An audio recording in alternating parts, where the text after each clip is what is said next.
태풍과 함께 9월이 시작됐습니다. 태풍 하이선 마이삭 피해가 속출하고 있다. 뉴스 토픽으로 뜨고 있네요. 또 투자자 입장에서는 우리 삼성전자 투자하고 계신 분이나 투자 예정이신 분들에게는 시끄러운 9월이 시작이 됐네요.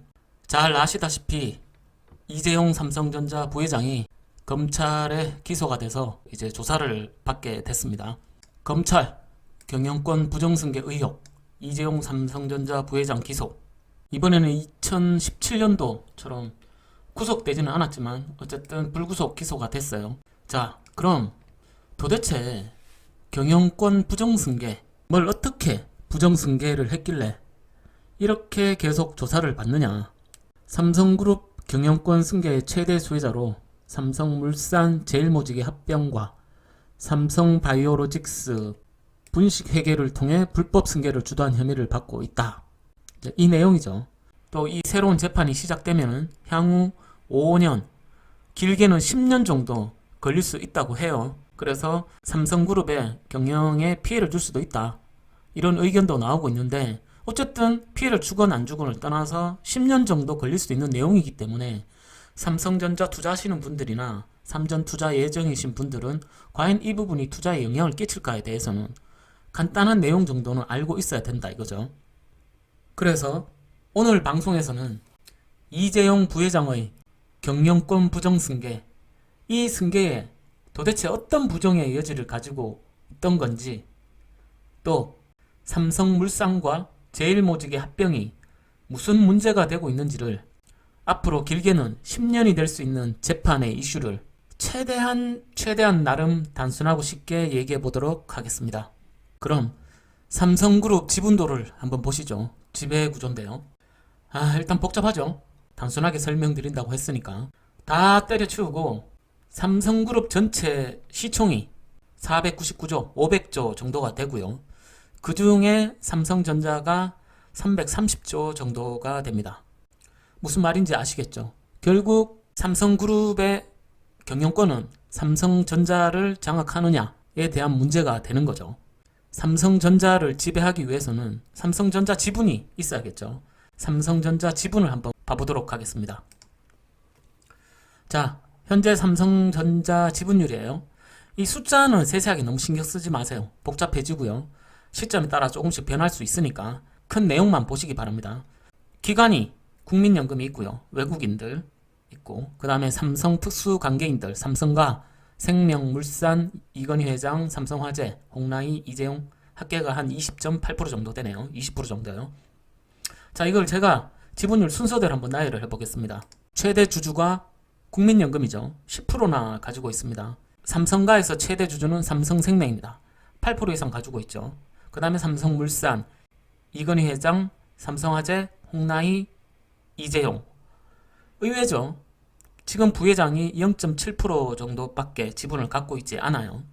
이렇게 해서 어떻게 삼성그룹의 경영권을 가져올 수 있겠습니까? 0.7% 지분밖에 안 되는데 말이죠. 여기서부터 고민이 시작된 거죠. 이재용 부회장에게 경영권을 승계하기 위해서 우호 지분을 확보를 해야 되는데, 어쨌든 국민연금은 국가기관이고 손댈 수 있는 지분은 삼성가 지분이 되겠죠. 이건희 회장 4.18%, 아빠죠. 홍라희 0.9%, 엄마죠. 아빠 엄마는 당연히 우호 지분이 될 겁니다. 엄마 아빠의 지분으로 5% 정도는 확보가 됐어요. 그러면 남아있는 것은 삼성생명, 삼성물산, 삼성화재. 확보만 한다면 삼성그룹 경영에 아무런 문제가 없죠. 20%가 넘어가니까.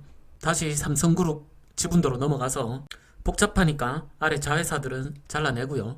보시면 엄마 아빠를 제외한 삼성전자의 대주주, 삼성물산, 삼성생명, 삼성화재, 이 지분만 확보를 하면은 경영권에 아무런 문제가 없게 되는 겁니다. 엄마 아빠를 제외한 삼성전자의 최대 주주가 아까 삼성생명이었죠. 그런데 보시면 삼성생명의 지분을 이건희 회장이 아빠가 20% 이상을 가지고 있어요. 최고의 나의 편인 아빠가 20% 이상을 가지고 있으니 오케이, 문제없고, 그리고 또 삼성화재는 삼성생명의 자회사예요. 오케이, 그러면 문제없고, 결국 남은 실제 삼성그룹의 지주회사가 되는 삼성물산이 키포인트가 되는 겁니다.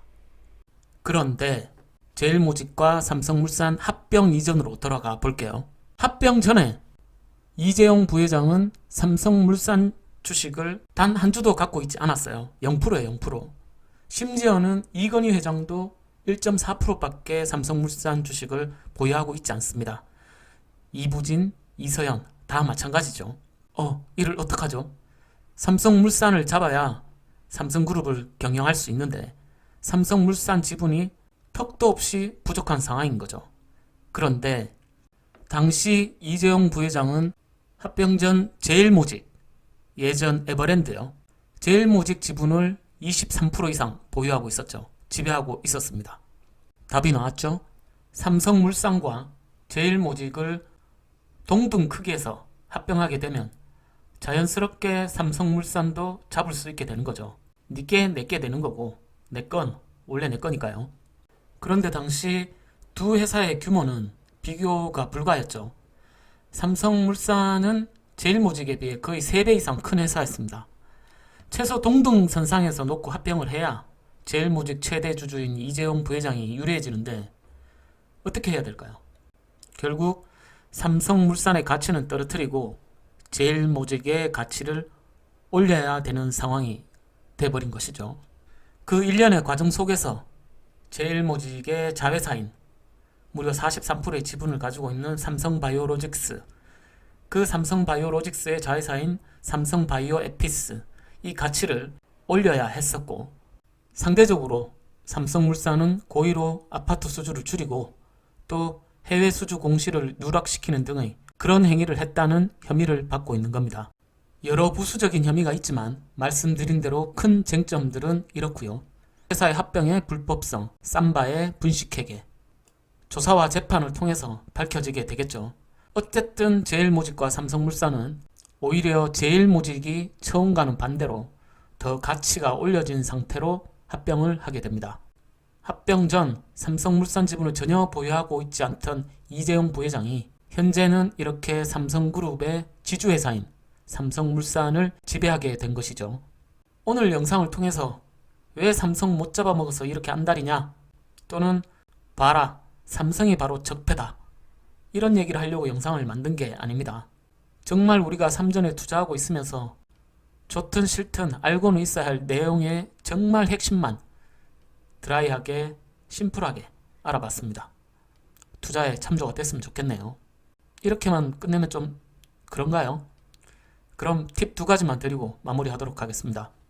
첫째, 지난 2017년 이재용 삼성전자 부회장이 구속됐을 때 그때 차트를 보시면 알겠지만 신나게 올랐죠. 주봉 한번 봐볼까요? 2017년 월봉,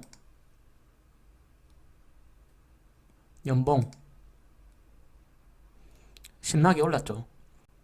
삼전은 오너 리스크는 없었다 라는 말씀과, 둘째, 아까 제가 보여드렸죠. 삼성전자의 국내 최대 주주가 국민연금, 바로 우리 국민들의 노후를 지고 있는 국민연금이라는 겁니다. 무려 삼전 시총의 10%나 말이죠.